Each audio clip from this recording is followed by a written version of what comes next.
Boa noite, amigos. Boa noite, irmãos. Boa noite, irmãs. Mais uma vez, nos reunimos em nome de Jesus, buscando os teus ensinamentos, buscando aprender a sua verdade.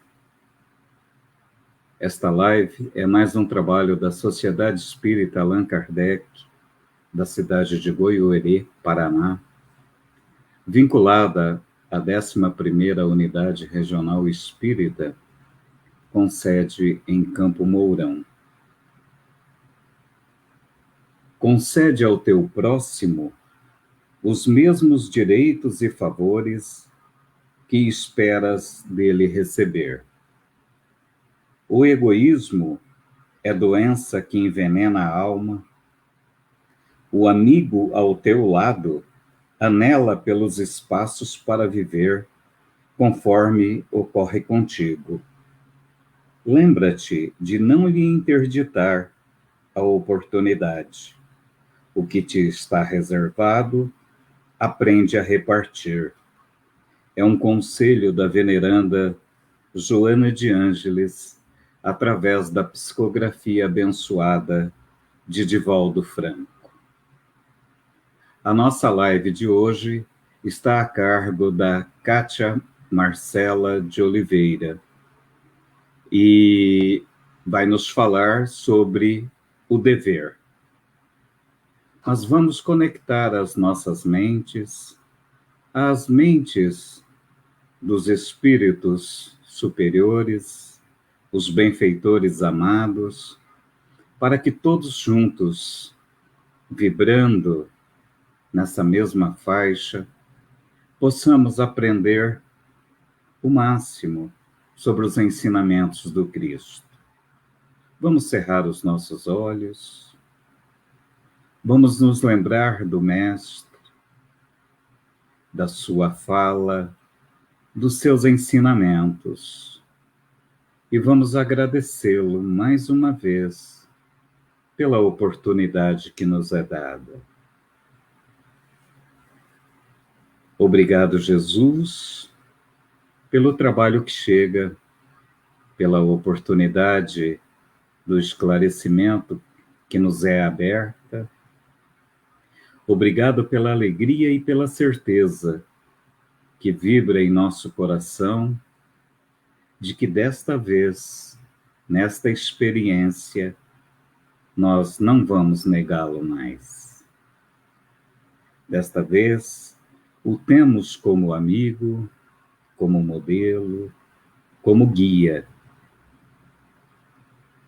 E vamos dizer, através dos nossos atos, dos nossos gestos, que somos cristãos espíritas e acreditamos nas tuas verdades. Seja conosco, mestre amigo, hoje e sempre.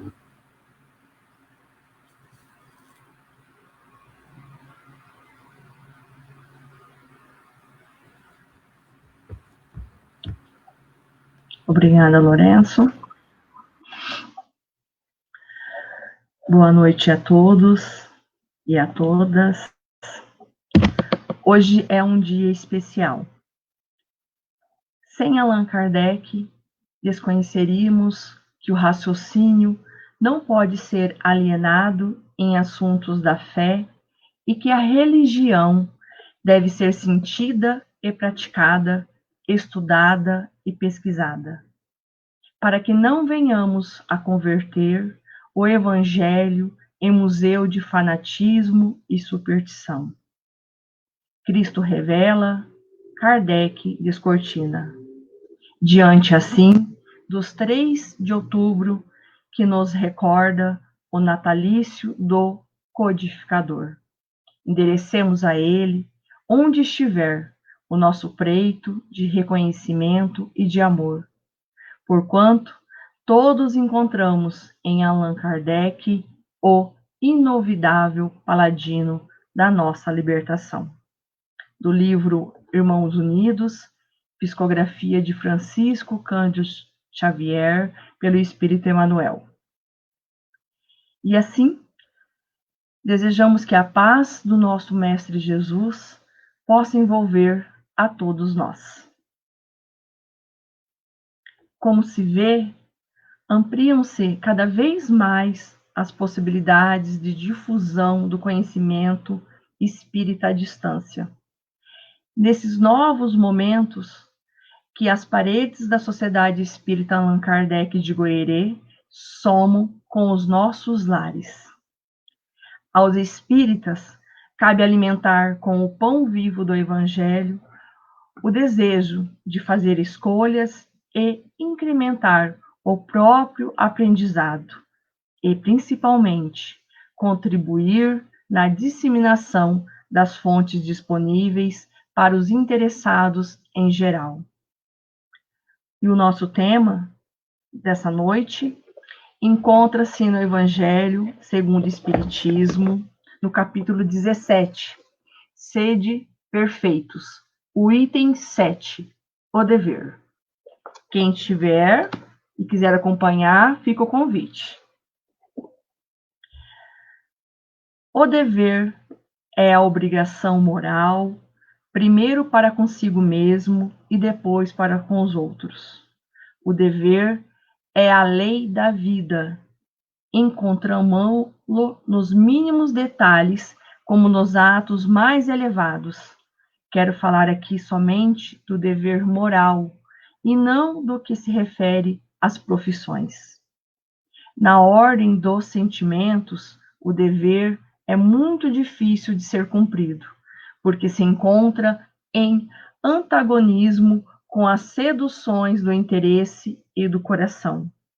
Suas vitórias não têm testemunhas e suas derrotas não sofrem repressão.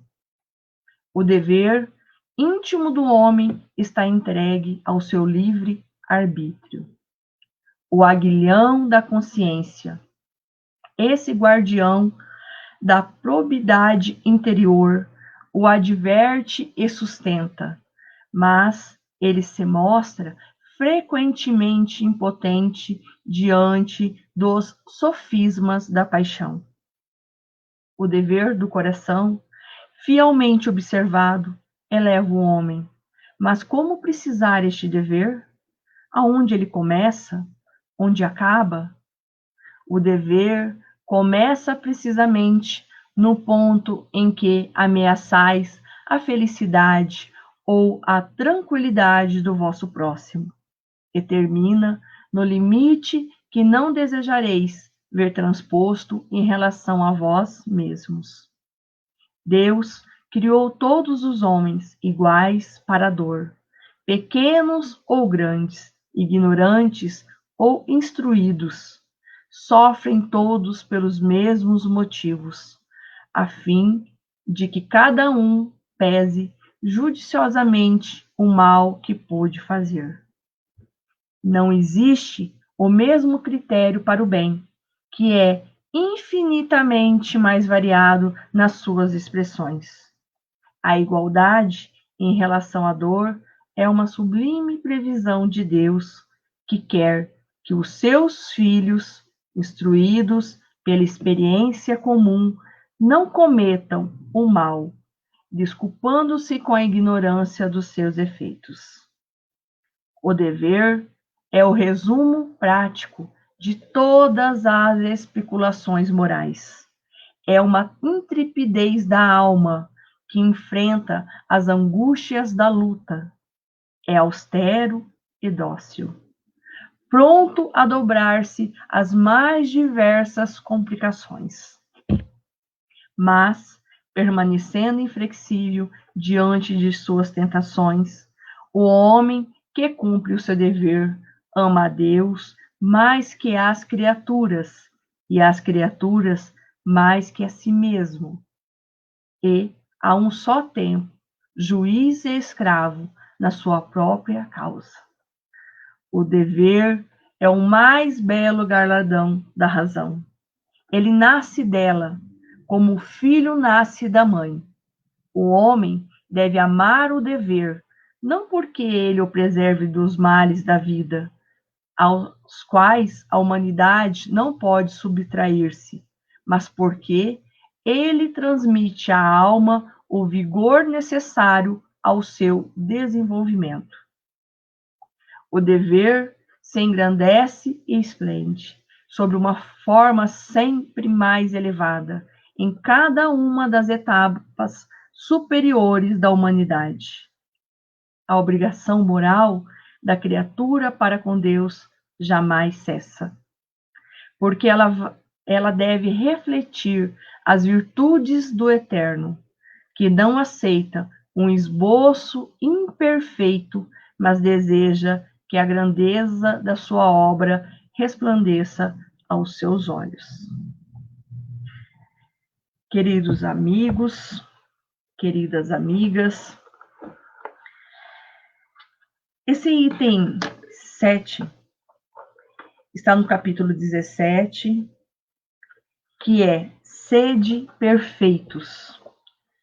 E aqui encontraremos também os caracteres da perfeição, o homem de bem.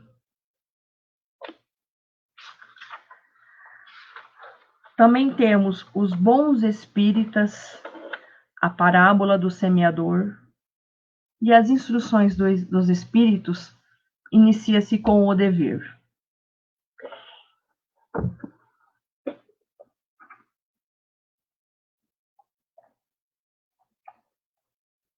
Lázaro, Paris, 1863. A mensagem de Lázaro fala por si só, mas tentaremos trazer novos pontos para nossa reflexão desta noite. E a primeira reflexão é: qual o dever moral dos espíritas, conforme o Evangelho segundo o Espiritismo? Todos nós, cidadãos, possuímos direitos e deveres perante a sociedade, ou seja, independente de nossa religião, de nossa crença, temos o dever de zelar tanto pelo funcionamento das coisas como pelo bem coletivo. A doutrina espírita nos esclarece que o verdadeiro sentido do dever é a obrigação moral da criatura para com Deus, para consigo mesma e para com o próximo. O dever está presente tanto nos atos mais simples da vida como nos mais elevados. O dever é a obrigação moral, primeiro para consigo mesmo e depois para com os outros. E o que é o dever moral? O dever moral diz respeito às relações humanas, ou seja, em evitar o mal, fazer o bem, não prejudicar ninguém, e etc. Ainda em O Evangelho segundo o Espiritismo, Lázaro nos lembra que Deus nos criou iguais. Deus criou todos os homens iguais para a dor, pequenos ou grandes, ignorantes ou instruídos. Sofrem todos pelos mesmos motivos, a fim de que cada um pese judiciosamente o mal que pôde fazer. Não existe o mesmo critério para o bem, que é infinitamente mais variado nas suas expressões. A igualdade em relação à dor é uma sublime previsão de Deus, que quer que os seus filhos instruídos pela experiência comum não cometam o mal, desculpando-se com a ignorância dos seus efeitos. Ou seja, a partir do momento em que o dever moral passa a imperar e as dores, tanto da evolução como as educativas, irão desaparecer. Mas por que é tão difícil para nós o cumprimento do dever? Porque, devido às nossas imperfeições, somos atraídos para os nossos interesses e desejos, e nos esquecemos dos deveres. Somos espíritos imperfeitos, ainda. Vivemos em um mundo de provas e expiações, ainda. Queremos e desejamos o mundo de regeneração, mas não queremos a maturidade espiritual que faz parte dessa mudança. É necessário uma quebra de paradigmas. Esse dualismo precisa ser resolvido dentro de cada um de nós.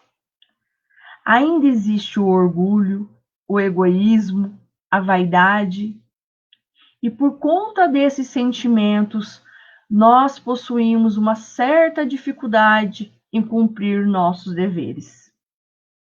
Na ordem dos sentimentos, o dever é muito difícil de cumprir-se, por se achar em antagonismo contrário com as atrações do interesse e do coração. Onde encontramos as orientações para o fiel cumprimento do nosso dever? Em nossa própria consciência.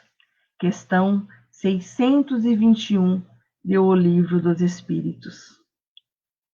E no Evangelho de Jesus, onde estão claramente expressas as leis de Deus. O aguilhão da consciência, esse guardião da probidade, que é a nossa integridade, a nossa honestidade interior, o adverte e sustenta, mas ele se mostra frequentemente impotente diante dos sofismas da paixão. Ele nos induz ao erro, às vezes, as nossas paixões. E aonde começa e termina o dever? O dever começa precisamente no ponto em que ameaçais a felicidade ou a tranquilidade do vosso próximo, e termina no limite que não desejareis ver transposto em relação a vós mesmos. O direito de cada um termina onde começa o do próximo. No livro Depois da Morte, de Leon Denis, no capítulo 43, intitulado O Dever, Leon Denis nos traz: o dever é o conjunto das prescrições da lei moral, a regra pela qual o homem deve conduzir-se nas relações com os seus semelhantes e com o universo inteiro. E a veneranda benfeitora Joana de Ângeles, no livro Convites da Vida, psicografia de Divaldo Pereira Franco, nos traz: o dever, inerente a todos os homens, é manifestação da divina lei, consubstanciando os objetivos da vida inteligente na Terra. O homem que cumpre o seu dever ama a Deus mais do que as criaturas e ama as criaturas mais do que a si mesmo. Mesmo que na aparência estejas no lado errado, desincumbindo-se dos deveres que te dizem respeito, não te aflijas. Consciência é presença de que ninguém conseguirá despojar-se.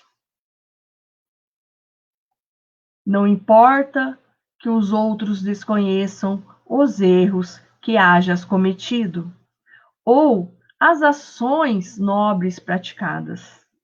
O essencial é que o saibas. O engano passa, mas o dever retamente exercido fica. A bruma se dilui, enquanto permanecem a claridade e o sol, como estados naturais da vida. Descontrai-te, portanto, e atende aos teus deveres morais, atuante na comunidade em que vives, com a alegria do semeador que anteve na semente submissa à glória do campo, coroado de novos e abundantes grãos. E é interessante que no capítulo 17 do Evangelho segundo o Espiritismo, nós temos a parábola do semeador. E o que a veneranda benfeitora Joana de Ângeles nos traz é isso. Descontrai-te, portanto, e atende aos teus deveres morais. Qual é o nosso dever moral? Atuante na comunidade em que vives, com a alegria do semeador, que anteve na semente submissa a glória do campo coroado de novos e abundantes grãos. E Leon Denis, ainda no capítulo 43, O Dever, ele também nos traz que, figura nobre e santa, o dever paira acima da humanidade, inspira os grandes sacrifícios, os puros devotamentos, os grandes entusiasmos, risonho para uns, temível para outros, inflexível sempre. Erguer-se perante nós, apontando a escadaria do progresso, cujos degraus se perdem em alturas incomensuráveis. O dever não é idêntico para todos. Varia segundo a nossa condição e saber. Quanto mais nos elevamos, tanto mais aos nossos olhos ele adquire grandeza, majestade, extensão. Seu culto é sempre agradável ao virtuoso, e a submissão às suas leis é fértil em alegrias íntimas inigualáveis. Por mais obscura que seja a condição do homem, por mais humilde que pareça a sua sorte, o dever domina-lhe e enobrece a vida, esclarece a razão, fortifica a alma. Ele nos traz essa calma interior, essa serenidade de espírito, mais preciosa que todos os bens da terra e que podemos experimentar no próprio seio das provações e dos reveses.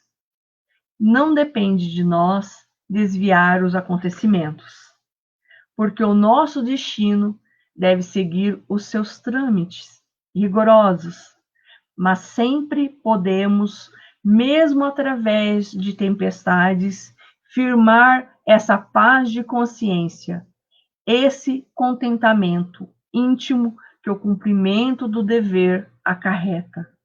O que Leon Denis nos traz aqui é que não nos importa o momento que estamos passando. Não importa se estamos atravessando uma pandemia pelo planeta Terra. Não importa, o que importa é que sempre podemos, mesmo através de tempestades, firmar essa paz de consciência, esse contentamento íntimo que é invisível aos olhos, mas que conseguimos sentir porque ele é essencial, que é o cumprimento do dever. Todos os espíritos superiores têm profundamente enraizado em si o sentimento do dever. É sem esforços que seguem a própria rota. É por uma tendência natural, resultante dos progressos adquiridos, que se afastam das coisas vis e orientam os impulsos de ser, do ser para o bem. O dever torna-se, então, uma obrigação de todos os momentos, a condição imprescindível das existências, um poder ao qual nos sentimos indissoluvelmente ligados para a vida e para a morte. O dever oferece múltiplas formas. Há o dever para conosco, que consiste em nos respeitarmos e nos governarmos com sabedoria, e não querermos em não realizarmos senão o que for útil, digno e belo, o sim, sim e o não, não. Há o dever profissional, que exige o cumprimento consciencioso das obrigações de nossos encargos. Há o dever social, que nos convida a amar os homens, a trabalhar por eles, a servir fielmente ao nosso país e à humanidade. Há o dever para com Deus. O dever não tem limites. Sempre podemos melhorar. É, aliás, na imolação de si própria que a criatura encontra o mais seguro meio de se engrandecer e de se depurar. A honestidade é a essência do homem moral. É desgraçado aquele que daí se afastar. O homem honesto faz o bem pelo bem, sem procurar aprovação nem recompensa. Desconhecendo o ódio, a vingança, esquece as ofensas e perdoa aos seus inimigos. É benévolo para com todos, protetor para com os humildes. Em cada ser humano vê um irmão, seja qual for seu país, seja qual for a sua fé. Tolerante, ele sabe respeitar as crenças sinceras, desculpa as faltas dos outros, sabe realçar-lhe as qualidades, jamais é maledicente, usa com moderação dos bens que a vida lhe concede, consagra-os ao melhoramento social e, quando na pobreza de ninguém tem inveja, o ciúme. A honestidade perante o mundo nem sempre é honestidade de acordo com as leis divinas. A opinião pública, é certo, tem seu valor. Torna mais suave a prática do bem, mas não devemos considerá-la infalível. Sem dúvida que o sábio não a desdenha, mas, quando injusta ou insuficiente, ele também sabe caminhar avante e calcula o seu dever por uma medida mais exata. O mérito e a virtude são algumas vezes desconhecidos na terra. As apreensões da sociedade quase sempre são influenciadas por paixões e interesses materiais. Antes de tudo, o homem honesto busca o julgamento e o aplauso da sua própria consciência. Aquele que soube compreender todo o alcance moral do ensino dos espíritos tem do dever uma concepção ainda mais elevada. Está ciente de que a responsabilidade é correlativa ao saber, que a posse dos segredos do além-túmulo impõe a obrigação de trabalhar com energia para o seu próprio melhoramento e para o dos seus irmãos. As vozes dos espíritos têm feito vibrar ecos em si, têm despertado forças que jazem entorpecidas na maior parte dos homens, e que o impelem poderosamente na sua marcha ascensional. Torna-se o núdibrio dos maus, porque o nobre ideal o anima e o atormenta, ao mesmo tempo, mas ainda assim ele não trocaria por todos os tesouros de um império a prática da caridade, que lhe é fácil. Ensina-o a desenvolver sua sensibilidade e suas qualidades afetivas. Compassivo e bom, ele sente todos os males da humanidade. Quer derramar por seus companheiros de infortúnio as esperanças que o sustentem. Desejaria enxugar todas as lágrimas, curar todas as feridas, extinguir todas as dores. A prática constante do dever leva-nos ao aperfeiçoamento. Para apressá-lo, convém que estudemos primeiramente a nós mesmos com atenção e submetamos os nossos atos a um exame escrupuloso, porque ninguém pode remediar o mal sem antes o conhecer. Podemos estudar-nos em outros homens. Se algum vício, algum defeito terrível em outrem nos impressiona, procuremos ver com cuidado se existe em nós germe idêntico. E se o descobrirmos, empenhemo-nos pelo arrancar.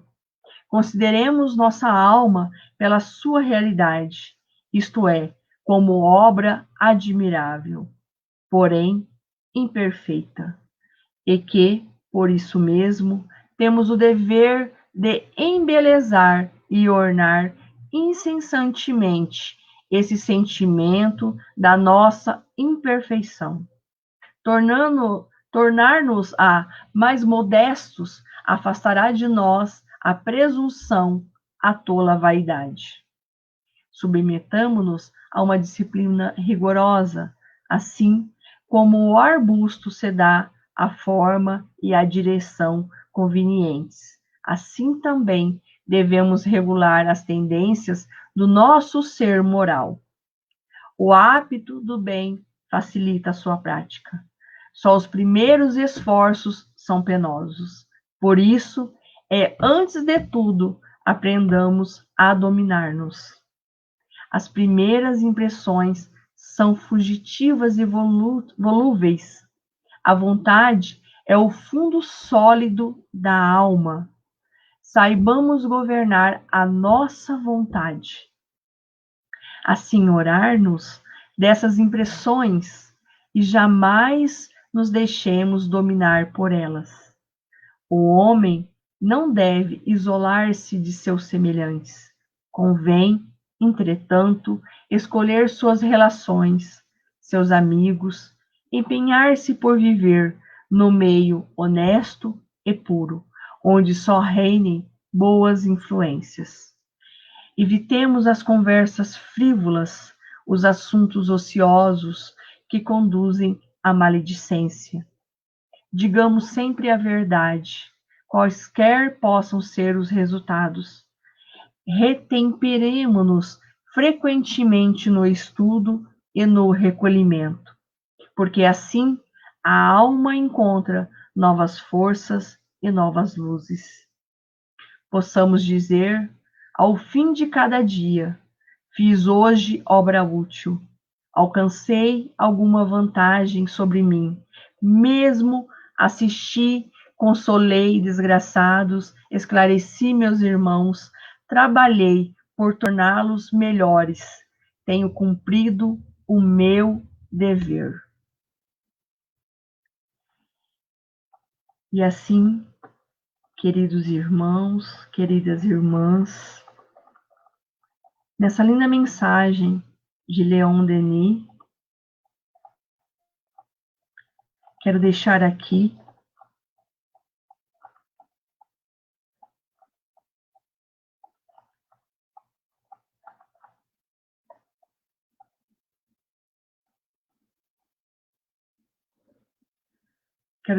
a minha gratidão. E não olvidemos, a obrigação moral da criatura para com Deus jamais cessa, porque ela deve refletir as virtudes do Eterno. Quem não aceita um esboço imperfeito, mas deseja que a grandeza da sua obra resplandeça aos seus olhos. Agradeço de coração a cada um que esteve conosco, curtindo, comentando e compartilhando, e assim permitindo que a doutrina germine em novos corações.